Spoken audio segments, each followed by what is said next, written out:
Hello and welcome to the Antiquarian Outlook for week 36 of 2025, starting September 1st. I'm Spencer W. Stuart, Collections Advisor, author of Contemporary Issues and Rare Books and Manuscript Collecting, and host of the monthly webinar Collecting Insights. For more details on my services, publications, and programs, follow the links below. There, you'll also find links to the various auctions we discussed in this program. Alright, let's get into last week's results. Monday, Chiswick Auctions had the poster sale. There were 91 lots offered, of which 51 sold, making for a 56% sell-through rate. Highest price realized was for lot 91, 3 lithographs in color by Stick, entitled Holding Hands, done in 2020. Estimates were set at £70 to £1,000, realizing £882. A buy-in of note, Julian Opie's Woman Taking Off a Man's Shirt, from 2003, a screen print. Estimates were set at £500 to £700. A lot that exceeded expectation was 20. This Henri Matisse poster done in 1952, a lithograph. Estimates were set at £100 to £200, realizing just above £500. On to Tuesday, Cadem Auctions had early printed books. There were 284 lots offered, of which 270 sold, making for a 95% sell-through rate. Highest price realized was for lot 368. This 5-volume set publication of the Torah, done between 1824 to 1825 by the Slavita printing press, based in what is now western Ukraine. Bidding started at $27,000 US, realizing just above $62,000 US. A lot that exceeded expectation was 341, Horowitz's Schala, published in 1698 in Amsterdam. Bidding started at $1,500 US, realizing just a little under $19,500 US. Still with Tuesday, Rossini had a Gallimard sale. There were 254 lots offered, of which 248 sold, making for a 97.6% sell-through rate. Highest price realized was for lot 216, the complete works of Balzac, published between 1976 through to 1981. Estimates were set at 120 to 200 euros, realizing 210 euros. A lot that exceeded expectation was 34, this History of Religion in 3 volumes, published between 1970 through to 1976.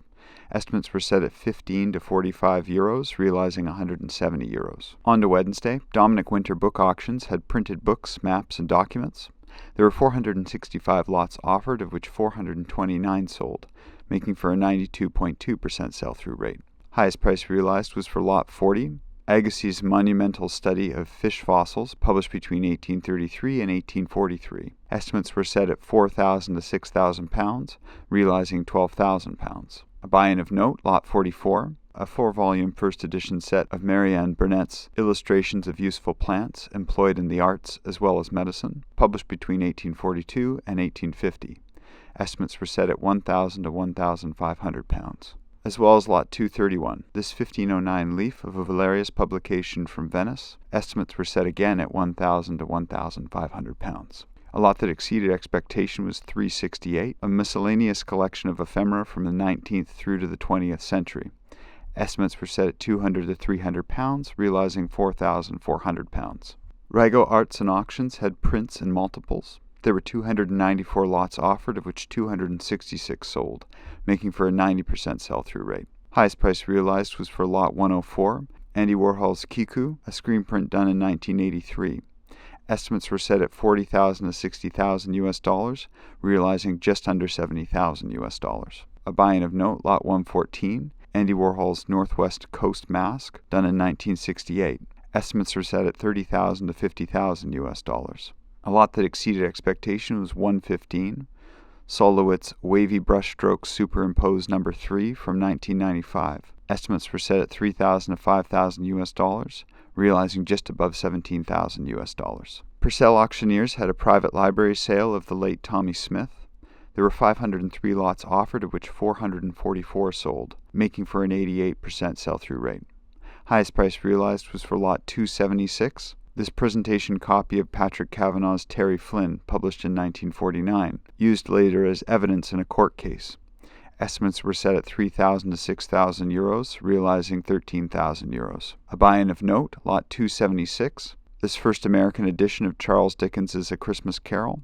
Estimates were set at 800 to 1,000 euros. Thursday, Baecque Auctions had antique books. There were 214 lots offered, of which 182 sold, making for an 85% sell-through rate. Highest price realized was for lot 63, Galvani's self-published 1791 treatise on the idea on nerves and muscles operating in an analogous way to electricity. Estimates were set at 3,000 to 4,000 euros, realizing 45,000 euros. A lot that exceeded expectation was 64, again Galvani, a later publication working on the same themes, printed in 1797. Estimates were set at 400 to 600 euros, realizing 3,800 euros. Potter & Potter Auctions had select rarities, exceptional books, and manuscripts.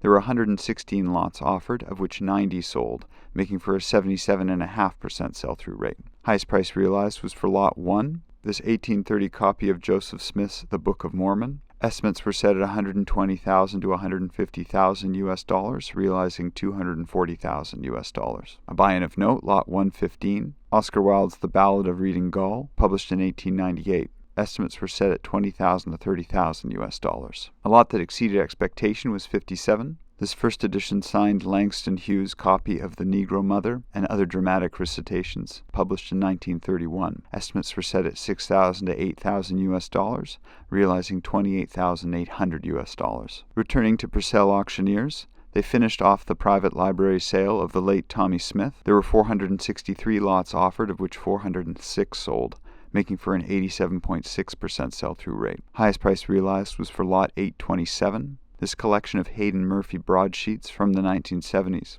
Estimates were set at 200 to 400 euros, realizing 1,250 euros. A buy-in of note, Lot 615, Henry Coulter's The West of Ireland, published in 1862. Estimates were set at 400 to 600 euros. Finally, Friday, Chiswick Auctions had Photographica and photography books. There were 225 lots offered, of which 136 sold, making for a 60% sell-through rate. Highest price realized was for Lot 110, this Taschen Sumo edition of Helmut Newton's photography, published in 1999. Estimates were set at 2,000 to 3,000 pounds, realizing 2,268 pounds. A few buy-ins of note, this collection of Beatles-related photography, Lot 113, John Lennon and Yoko Ono, bed-sitting in Amsterdam in 1968. Lot 142, a photograph taken by Tom Murray, depicting the Beatles' Mad Day Out in 1968. And again, Lot 144, Tom Murray's photographs from the same session in 1968, all of which had estimates set at 600 to 800 pounds. A lot that exceeded expectation was 181, a collection of 49 volumes of Japanese photography from the library of Magnum photographer Chris Steele Perkins. Estimates were set at 200 to 300 pounds, realizing 1,260 pounds. For a hyperlinked list of next week's auctions we have an eye on, please get in touch with us directly. The Antiquarian Outlook is totally independent. Its producers do not hold inventory, nor do they represent any consignments or acquisitions mentioned. In the news, the September sessions for Collecting Insights start up next week, and there's still some space available for registrants at the emerging, expanding, and legacy levels. As always, all registrants will receive a complimentary copy of contemporary issues in rare books and manuscript collecting. So follow the links below and see which sessions may work for you. We look forward to receiving your registration. Well, that's been the week from here. What'd you think of last week's results? Anything that surprised you? Anything you have your eye on? Please make sure to put some comments below and we'll keep the conversation going. Remember, if you want to stay up to date, be sure to like this video, subscribe to the YouTube channel, turn on your notifications, as well as let others know about the program. Thanks again for tuning in. All for now. See you next week.